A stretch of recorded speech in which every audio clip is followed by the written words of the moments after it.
নির্বাচনী এজেন্টগণ প্রত্যেক প্রার্থীর অবশ্যই নির্বাচনী ফলাফল কেন্দ্রে চূড়ান্তভাবে প্রকাশ হওয়ার আগে বা রেডি হওয়ার আগে স্বাক্ষর করবেন না।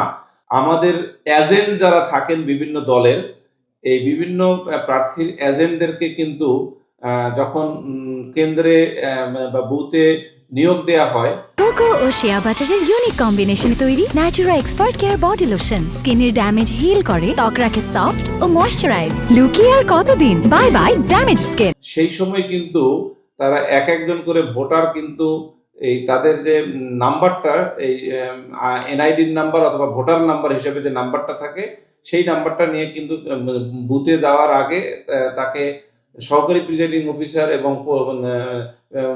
অথবা পোলিং এজেন্টদেরকে উপস্থিতিতে তাদেরকে যে ব্যালট পেপারটা নিতে হয়, এই নেয়ার সময় কিন্তু তাদেরকে একটা টিপসই অথবা স্বাক্ষর দিয়ে নিতে হয়। কোথায় দিতে হয়? ব্যালট পেপারের কাউন্টার পার্ট একটা আছে, অর্থাৎ চেকের কাউন্টার পার্টের মতো আর কি, কাউন্টার ফয়েল বলে। তাহলে ওই জায়গায় কিন্তু স্বাক্ষর অথবা টিপসই দিয়ে নিতে হয়। তাহলে সেইটা কিন্তু পর্যবেক্ষণ করার দায়িত্ব হলো এই পোলিং এজেন্টদের, অর্থাৎ প্রার্থীদের যে এজেন্ট থাকে তারা এটা যথার্থভাবে করতে হবে যে তাদের সিগনেচার মেলে কিনা, ছবি মেলে কিনা। একই সাথে আরেকটি কাজ করা হয় যেটার মাধ্যমে নির্বাচন ম্যানিপুলেটেড হয়, অর্থাৎ নির্বাচনী ফলাফল ম্যানিপুলেটেড হয়। সেটা হলো যে এই এজেন্টগণ এর স্বাক্ষর নির্বাচনী ফলাফল কেন্দ্রে ফাইনাল করার আগেই কিন্তু নেওয়া হয়। এখানে এক ধরনের মিসলিড করা হয় অথবা তারা মিসলেড হয়। সেটা কি ধরনের? অনেক সময় সংশ্লিষ্ট কেন্দ্রের যে প্রিজাইডিং অফিসার থাকেন, উনি এই এজেন্টদেরকে বলেন যে আপনারা একটু আগে সই দেন, তাহলে এই আমাদের কাজ সহজ হয়, নির্বাচনী ফলাফল আমরা সুন্দরভাবে দিতে পারবো। এর ফলে কি হয়, অনেক এজেন্টগণ এই স্বাভাবিকভাবে অথবা কোনো কিছু না বুঝে তারা স্বাক্ষর দিয়ে দেন, কিন্তু নির্বাচনী ফলাফলে দেখেন যে তারা উল্টা হয়ে গেছে।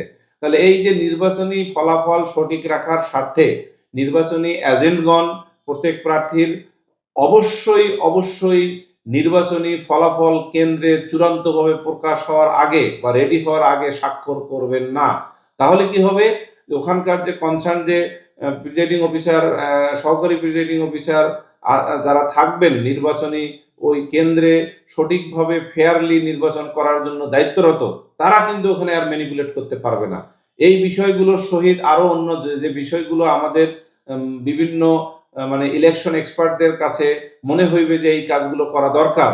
যেমন ধরেন, আরেকটি বিষয় আমি বলতে পারি যে নির্বাচনী এজেন্টসগণ কিন্তু তাদের মোবাইল দিয়ে যদি এই যে ভোটার আসিয়া ব্যালট পেপার নিচ্ছেন, তা এই টোটাল অংশটা যদি ভিডিও করে লাইভে দেন, তাতেও কিন্তু ক্ষতি নেই।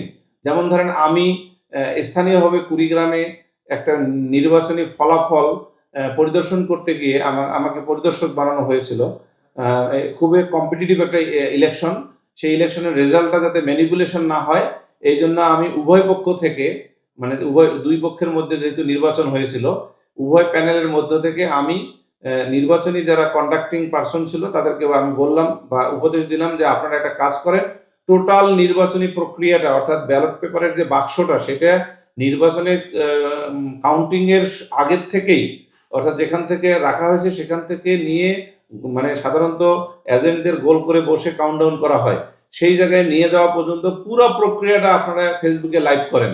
তখন ওনারা কিন্তু ফেসবুকে লাইভ করলেন, ফলে যেটা দাঁড়ালো, এক একটা মোবাইলে কিন্তু বাহিরে 2-3 জন করে মানে রেসপেক্টিভ ক্যান্ডিডেটের যে সমর্থকরা, তারা কিন্তু মোবাইলের দিকে তাকানো শুরু করলো। টোটাল প্রক্রিয়াটা কিন্তু ফেসবুকে লাইভ করা হলো, কাউন্টিং প্রক্রিয়াটা, এবং কাউন্টডাউনের পরে নির্বাচনী ফলাফল ঘোষণা করা হলো। ঘোষণা পর্যন্ত কিন্তু পুরোটাই লাইভে ছিল, ফলে কিন্তু শান্তিপূর্ণভাবে সেই নির্বাচনী ফলাফলটা সবাই মেনে নিয়েছে এবং ওখানে কোনো আনফেয়ারনেসের অভিযোগ কেউ উঠাতে পারেনি। তাহলে আমাদের এই নির্বাচনী প্রক্রিয়ায় এই ধরনের আনফেয়ারনেস যে জায়গায় ঘটতে পারে, সেই জায়গাগুলো রিমুভ করতে হবে। তা না হলে কিন্তু আমাদের নির্বাচনী ফলাফলের পর এক পক্ষ আরেক পক্ষকে অভিযোগ করতে পারে, অথবা নির্বাচন কমিশন তাদের নিরপেক্ষতা দেখানোর জন্য, নিরপেক্ষ এবং ফেয়ার নির্বাচন অনুষ্ঠানের জন্য তাদের এই কাজগুলো করা উচিত বলে আমি মনে করি।